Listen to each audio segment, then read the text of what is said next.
شعبان المعظم اسلامی سال کا 8واں مہینہ ہے۔ اس کی 15ویں رات یعنی شب برات بڑی شان والی ہے۔ اس رات میں اللہ پاک کی رحمتوں اور برکتوں کا نزول ہوتا ہے۔ اس رات خاص طور پر اللہ پاک کی بارگاہ میں اپنی دنیا و آخرت کی بھلائی کی دعا مانگنی چاہیے، کیونکہ اس رات دعائیں قبول ہوتی ہیں۔ جیسا کہ ہمارے پیارے نبی صلی اللہ علیہ وآلہ وسلم نے 5 راتوں کے بارے میں فرمایا کہ ان میں دعا رد نہیں کی جاتی۔ ان میں سے ایک شعبان کی 15ویں رات یعنی شب برات ہے۔ احادیث مبارکہ، اقوال صحابہ اور فرامین بزرگان دین میں اس رات کے بہت فضائل بیان ہوئے ہیں۔ نیز رسول کریم صلی اللہ علیہ وآلہ وسلم اور بزرگان دین نے اس رات کو عبادت میں گزارا اور اسی کی ترغیب دی۔ چند روایات پیش خدمت ہیں۔ بھلائیوں کے دروازے کھلنے کی رات۔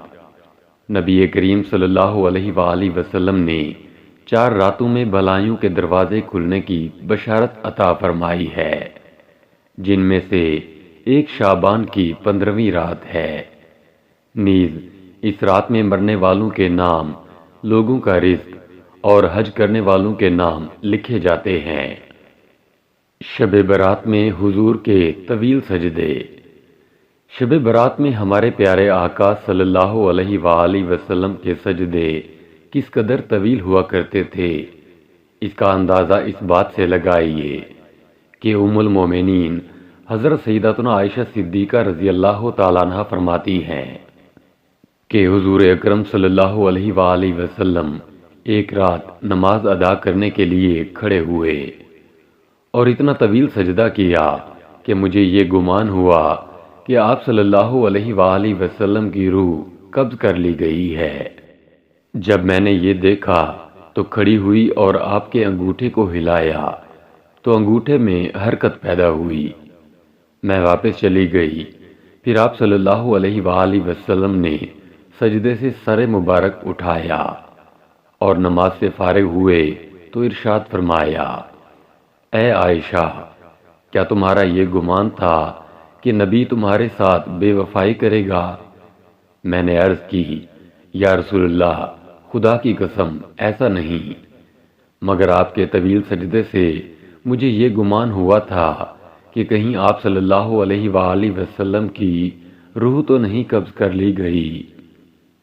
آپ صلی اللہ علیہ وآلہ وسلم نے ارشاد فرمایا، کیا تم جانتی ہو کہ یہ کون سی رات ہے؟ میں نے عرض کی، اللہ اور اس کا رسول زیادہ جانتے ہیں۔ فرمایا، یہ نصف شعبان کی رات ہے۔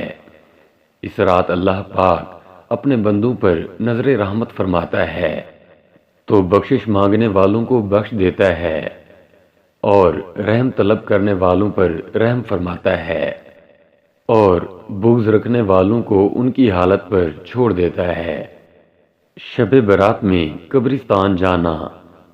ایسا بھی ہوا کہ امت کے لیے فکر مند رہنے والے ہمارے پیارے آقا صلی اللہ تعالی علیہ وآلہ وسلم شب برات میں قبرستان تشریف لے گئے اور وہاں جا کر اپنے رب سے اہل قبور کے لیے دعائیں مانگیں، جیسا کہ حضرت سیدتنا عائشہ صدیقہ رضی اللہ تعالیٰ عنہ فرماتی ہیں کہ میں نے حضور نبی کریم صلی اللہ علیہ وآلہ وسلم کو 15 شعبان کی رات جنت البقیع میں اس حال میں پایا کہ آپ صلی اللہ علیہ وآلہ وسلم مسلمان مردوں، عورتوں اور شہیدوں کے لیے دعائے مغفرت فرما رہے تھے۔ لہذا ہمیں چاہیے کہ رحمت و مغفرت والی اس مبارک رات کو شب بیداری کرتے ہوئے عبادت اور ذکر و دعا میں گزاریں اور اپنی مغفرت کی دعا کے ساتھ ساتھ قبرستان جا کر مرحوم مسلمانوں کے لیے بھی دعائے مغفرت کریں۔ سردار امت امام حسن رضی اللہ تعالیٰ عنہ شب برات کیسے گزارتے؟ حضرت سیدنا طاؤس یمانی رضی اللہ تعالیٰ عنہ فرماتے ہیں، میں نے حضرت سیدنا امام حسن مجتبی رضی اللہ تعالیٰ عنہ سے 15 شعبان المعظم کی رات یعنی شب برات میں عبادت کے متعلق پوچھا تو آپ رضی اللہ تعالیٰ عنہ نے فرمایا، میں اس رات کے 3 حصے کرتا ہوں۔ 1/3 حصے میں اپنے نانا جان صلی اللہ تعالیٰ علیہ وآلہ وسلم پر درود پاک پڑھتا ہوں۔ 1/3 حصے میں اللہ کریم کی بارگاہ میں توبہ و استغفار کرتا ہوں، اور آخری 1/3 حصے میں اللہ پاک کے فرمان پر عمل کرتے ہوئے رکوع و سجود کرتا ہوں۔ حضرت سیدنا طاؤس یمانی رضی اللہ تعالیٰ عنہ فرماتے ہیں، میں نے عرض کی، ایسا کرنے والے کے لیے کیا ثواب ہے؟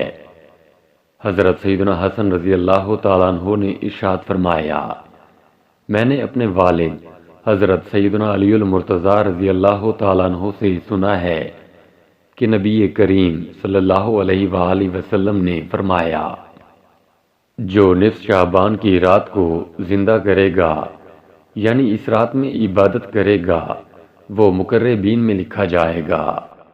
شب برات کا اہتمام فرمانے والے حضرت سیدنا خالد بن معدان، حضرت سیدنا لقمان بن عامر اور دیگر بزرگان دین رحمت اللہ علیہم شعبان المعظم کی 15ویں رات اچھا لباس پہنتے، خوشبو لگاتے، سرما لگاتے اور اس رات مسجد میں جمع ہو کر عبادت کیا کرتے تھے۔ حضرت سیدنا اسحاق بن راہویہ رحمت اللہ تعالی علیہ بھی اس بات کی تائید کرتے ہیں اور اس رات مسجدوں میں اکٹھے ہو کر نفلی عبادت کرنے سے متعلق فرماتے ہیں، یہ کوئی بدعت نہیں ہے۔ ان سے یہ بات حضرت سیدنا حرب کرمانی رحمت اللہ تعالی علیہ نے نقل فرمائی ہے۔ اہل مکہ کے معمولات۔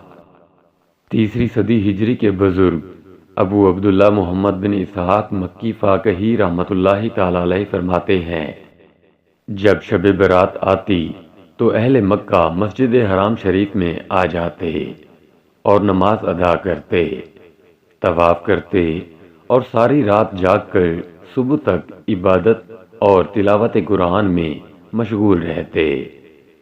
ان میں بعض لوگ 100 رکعت نفل نماز اس طرح ادا کرتے کہ ہر رکعت میں سورہ فاتحہ کے بعد 10 مرتبہ سورہ اخلاص پڑھتے۔